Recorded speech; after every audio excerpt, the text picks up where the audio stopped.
What is up, everybody? It's Camo Gaming here.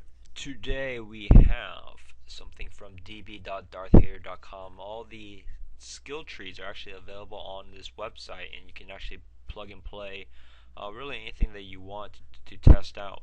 What I want to cover today was basically the Sith Inquisitor class, but primarily the Assassin specification. I want to kind of give you an idea of what typical probably cookie cutter build would be, especially for PvP in the leveling setting. So tell me what you think on my comments below, but let's go ahead and just get started with this. So the Sith Inquisitor is going to actually have two different types. You're going to have the DPS class and also the tank class.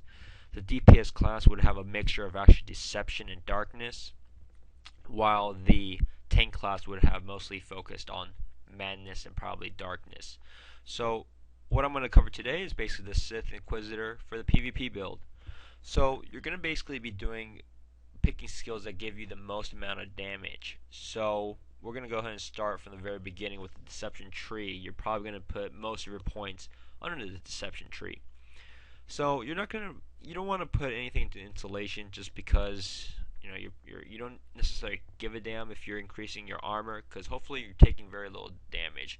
Your goal as a Sith Inquisitor assassin class is to be stealth, be sneaky, do a ton of burst damage, and get out. You're not there to tank and spank.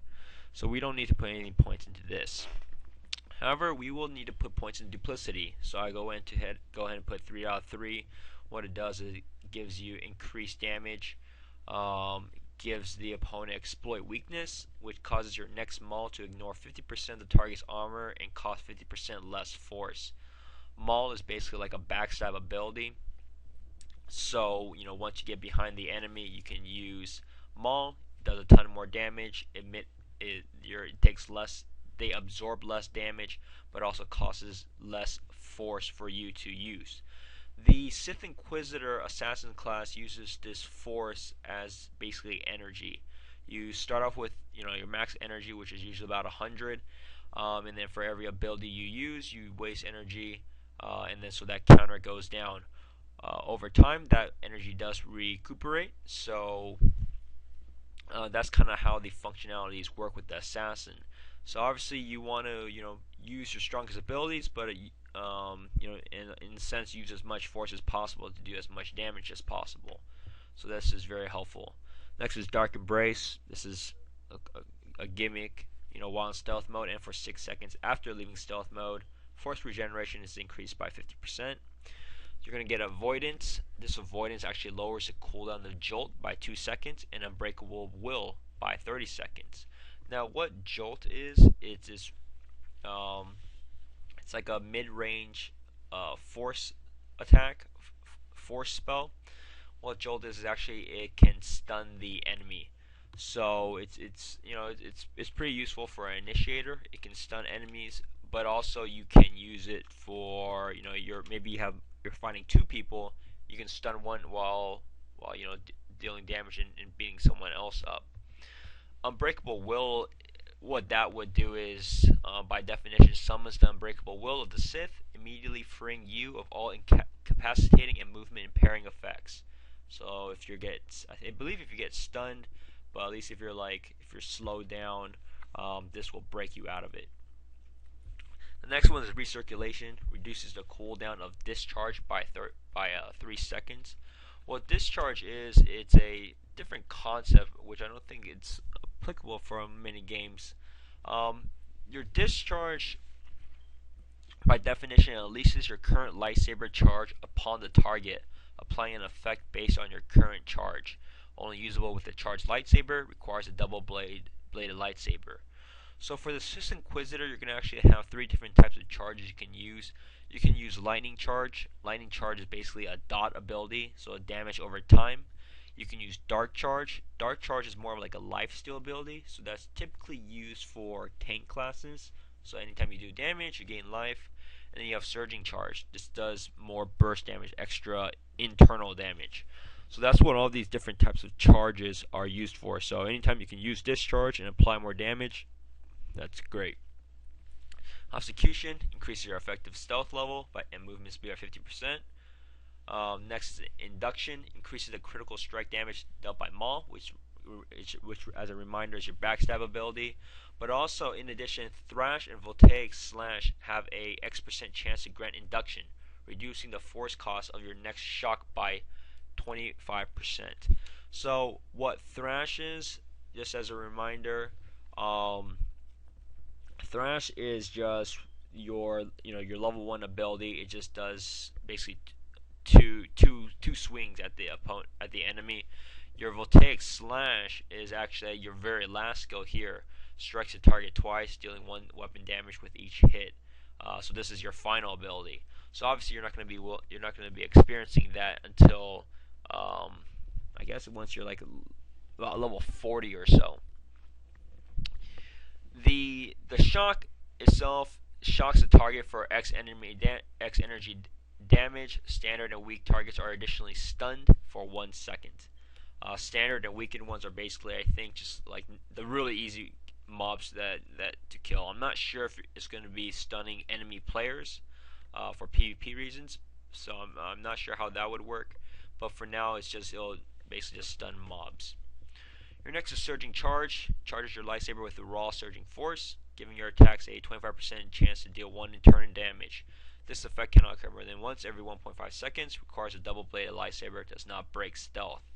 Just to let you know, the Sith Inquisitor class, especially the Assassin spec, is the only spec that will allow the character to use a double-bladed lightsaber. So hint hint, if you ever wanted to be like a Darth Maul, the only way you can be so is to be a Sith Inquisitor Assassin class. Next is Dark Swell. Blackout can now be used out of stealth mode, granting 6 seconds of Dark Embrace and restoring X Force. In addition, Force Cloak no longer reduces healing done and received. Next is Deceptive Power. Increase your total force by 10, so this gives you more force capacity to use more of your force abilities.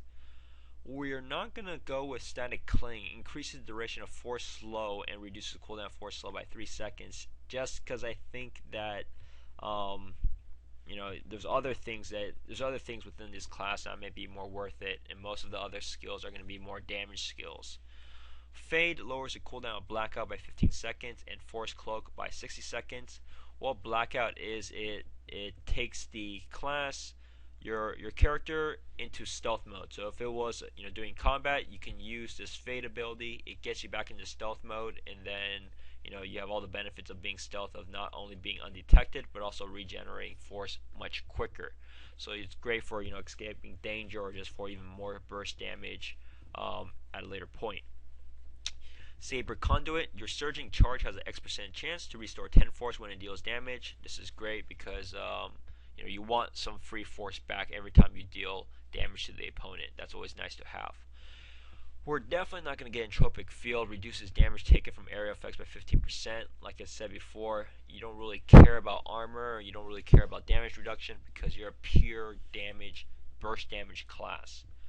Resourcefulness lowers the cooldown of Cloud Mine by 10 seconds and Overcharge Saber by 30 seconds. What Cloud Mine is actually for, it's really a PvE skill. So I'm not too overly concerned about that. But what the interesting one is actually Overcharge Saber. What it does is it overcharges your current lightsaber charge for 1 second, increasing the damage dealt by lightning charge and surging charge by 100%, and healing done by dark charge by 300%. So once again, it can definitely help your surging charge or your lightning charge to do a lot more extra damage. So you can use that even faster because it lowers the cooldown over Overcharge Saber. How I look at Overcharge Saber is just like one of those really powerful attacks. It has a pretty long cooldown of 2 minutes that you want to use for critical situations. Finally, you have Static Charges. When your Surging Charge deals damage, you have a percent chance to build a Static Charge, increasing the damage dealt by your next Surging Charge by 6%. Just more extra damage. Finally, you have Low Slash. Slashes the target low, dealing X weapon damage and incapacitating the target for 4 seconds. Damage causes this effect to end prematurely. Requires a double-bladed lightsaber. So this is a pretty sweet ability. How I imagine this being used is you do a ton of burst damage, use most of your energy, then you finish off with Low Slash. Then you just let them, hang around. They're overcapacitated, which means, or they're incapacitated, which means they can't do anything. During that time, that 4 seconds is time for you to regenerate a ton of energy. This sounds pretty cheap because the cooldown is only 15 seconds. Um, I'd imagine something like this being much longer, but in reality, this is very cheap, very cheap, and I can imagine a lot of burst damage being done here, especially incorporating this with like, um, your blackout, which makes you go back invisible and regenerate focus even faster. So that's interesting. We have crackling blast, increase the damage done. Nothing whole special here, and like I mentioned before, we'll take slash, one of your best abilities, very deep in the deception tree. So this overall will take, I think, about level 42 to attain everything here. Then we're going to go on and carry out the darkness for the remaining 8 points. I simply picked charge mastery. You want to deal more damage here. We're not going to do lightning reflexes here. This is definitely more for tank specs. You have thrashing blades, also more damage, and then electric execution. This is the one that does more damage for your lightsaber charges as well. The rest, dark charge. This is for tank, lightning recovery. This is also for tank. And the shoot of darkness, increased hold endurance by 1%. That's all tank stuff. So I hope you guys enjoyed what you guys just saw. Check out this website. This is a pretty cool website, db.darthhater.com. You're able to plug in whatever you want, test out your own builds. I'm always interested to hear what you guys think. Let me know what you guys think about my build. I'm pretty sure it's going to be the cookie cutter PvP and leveling build, but I'm always willing to debate about it. Please do like my channel, subscribe to my channel, like the video, leave a comment of what you think and your thoughts below. Thanks. Peace out.